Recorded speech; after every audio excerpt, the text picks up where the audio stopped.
ఆకాశవాణి ప్రాంతీయ వార్తలు చదువుతున్నది షేక్ మస్తాన్వి.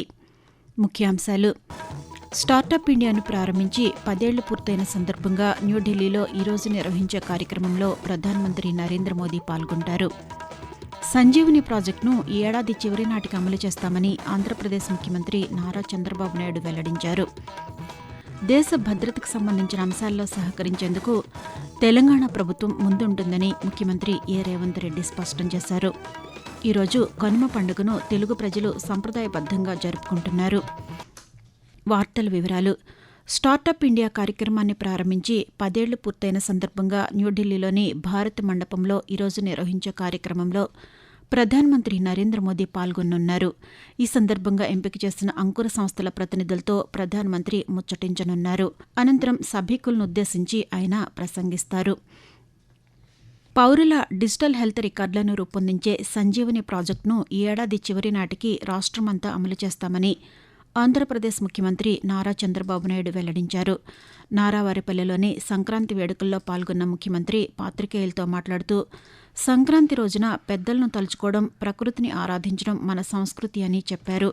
2047లోగా స్వర్ణాంధ్ర సాధనకు కృషి చేస్తున్నామని అన్నారు. ప్రతి ఒక్కరూ ఆరోగ్యంగా, ఆనందంగా ఉండాలని ఆకాంక్షించారు.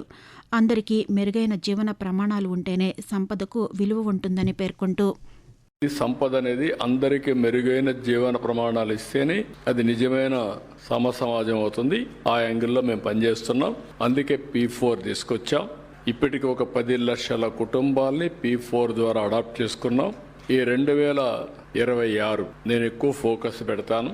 అదే సమయంలో భారతదేశం వికసిత్ భారత్ 2047 వాళ్ళు ఏదైతే తయారు చేశారో దానికి అనుసంధానంగా మనం కూడా 2047కి స్వర్ణ ఆంధ్రప్రదేశ్ తయారు చేసుకుంటున్నాం. అదే సమయంలో నిర్దిష్టమైన లక్ష్యాలు పెట్టుకుని 2029కి ఏం చేయాలి, 34కి ఏం చేయాలి, అక్కడి నుంచి మళ్ళీ 5 ఏళ్ళకి ఏం చేయాలి, ఎవ్రీ 5 ఇయర్స్కి టార్గెట్స్ పెట్టుకొని పనిచేస్తున్నాం.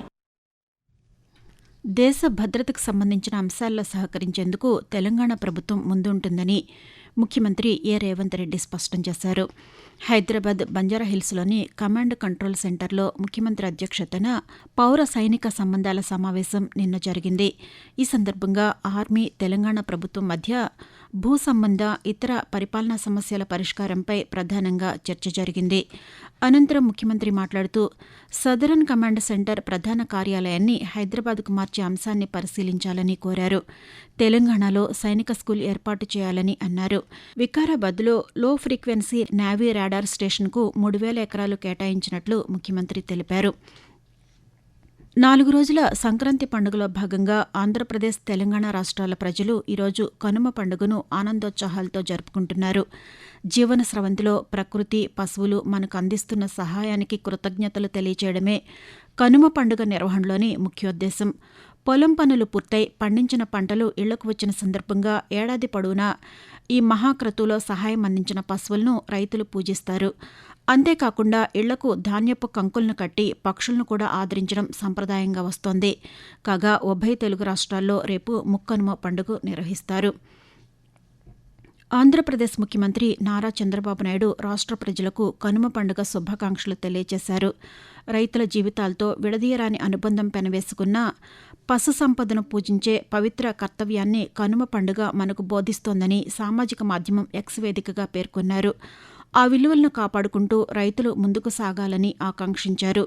తెలంగాణ ముఖ్యమంత్రి ఏ రేవంత్ రెడ్డి రాష్ట్ర ప్రజలకు కనుమ పండుగ సందర్భంగా హృదయపూర్వక శుభాకాంక్షలు తెలియజేశారు.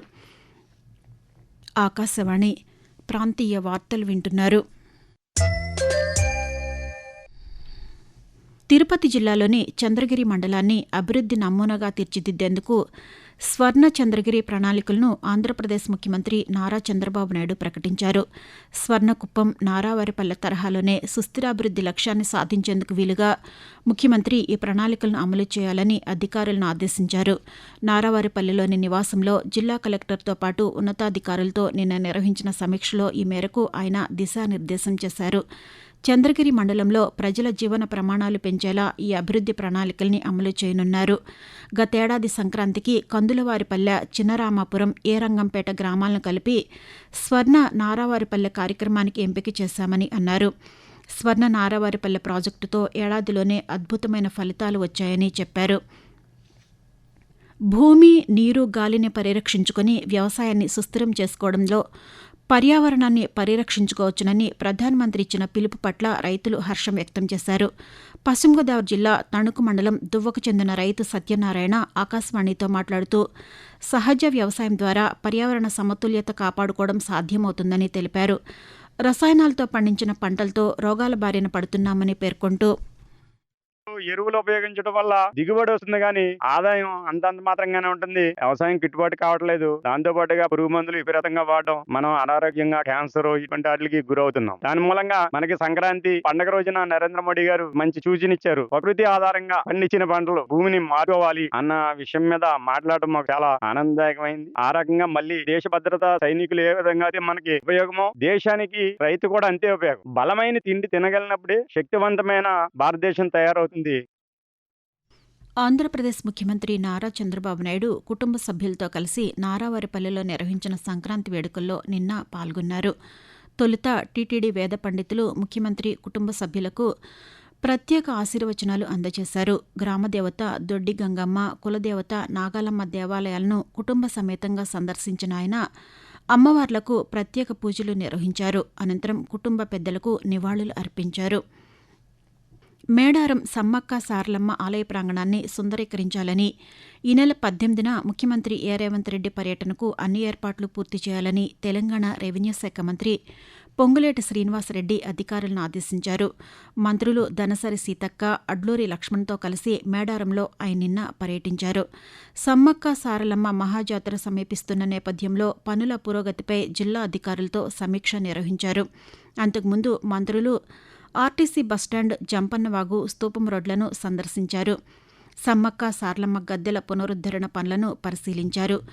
వనదేవతలను దర్శించుకున్నారు. వాతావరణం. ఆంధ్రప్రదేశ్ యానాముల్లో రానున్న 2 రోజుల్లో ఈశాన్య రుతుపవనాలు నిష్క్రమించేందుకు పరిస్థితులు అనుకూలంగా మారుతున్నాయని అమరావతిలోని భారత వాతావరణ కేంద్రం తెలిపింది. ట్రోపా ఆవరణలో ఈశాన్య, తూర్పు దిశగా గాలులు వీస్తున్నాయని వాతావరణ కేంద్రం అధికారి బి శేఖర్ పేర్కొన్నారు. వీటి ఫలితంగా రాష్ట్రంలోని కోస్తాంధ్రప్రదేశ్, యానాం, రాయలసీమల్లో పొడి వాతావరణం నెలకొనడంతో పాటు దట్టమైన పొగమంచు 1-2 చోట్ల కురిసే అవకాశం ఉందని పేర్కొన్నారు. కనిష్ట ఉష్ణోగ్రతల్లో వచ్చే 5 రోజుల పాటు గణనీయమైన మార్పులు ఉండవని తెలిపారు. మరోవైపు తెలంగాణలో రానున్న 5 రోజుల పాటు పొడి వాతావరణం ఏర్పడే అవకాశం ఉందని హైదరాబాద్లోని వాతావరణ కేంద్రం వెల్లడించింది. రానున్న 2 రోజుల పాటు ఆదిలాబాద్, కొమరంభీం, నిర్మల్ జిల్లాల్లో కనిష్ట ఉష్ణోగ్రతలు 11 నుంచి 15 డిగ్రీల సెల్సియస్ లోపు నమోదయ్యే అవకాశం ఉందని పేర్కొంది. ప్రధానమంత్రి నరేంద్ర మోదీ తన మనసులోని భావాలను ఆకాశవాణి ద్వారా దేశ ప్రజలతో పంచుకునే మన్ కీ బాత్ మనసులోని మాట కార్యక్రమం 130వ సంచిక ఈ నెల 25వ తేదీ ఆదివారం ప్రసారమవుతుంది. మన్ కీ బాత్ కార్యక్రమానికి ప్రజలు తమ సూచనలు అందించాలని ప్రధాని కోరారు. ప్రజలు తమ స్వర సందేశాలను 18001178000 నంబరుకు ఈ నెల 23వ తేదీ వరకు పంపవచ్చు. ప్రాంతీయ వార్తలు ముగించే ముందు ముఖ్యాంశాలు మరొకసారి. స్టార్టప్ ఇండియాను ప్రారంభించి 10 ఏళ్లు పూర్తయిన సందర్భంగా న్యూఢిల్లీలో ఈరోజు నిర్వహించే కార్యక్రమంలో ప్రధానమంత్రి నరేంద్ర మోదీ పాల్గొంటారు. సంజీవని ప్రాజెక్టును ఈ ఏడాది చివరి నాటికి అమలు చేస్తామని ఆంధ్రప్రదేశ్ ముఖ్యమంత్రి నారా చంద్రబాబు నాయుడు వెల్లడించారు. దేశ భద్రతకు సంబంధించిన అంశాల్లో సహకరించేందుకు తెలంగాణ ప్రభుత్వం ముందుంటుందని ముఖ్యమంత్రి రేవంత్ రెడ్డి స్పష్టం చేశారు. ఈరోజు కనుమ పండుగను తెలుగు ప్రజలు సంప్రదాయబద్ధంగా జరుపుకుంటున్నారు. ఆకాశవాణి ప్రాంతీయ వార్తలు ఇంతటితో సమాప్తం.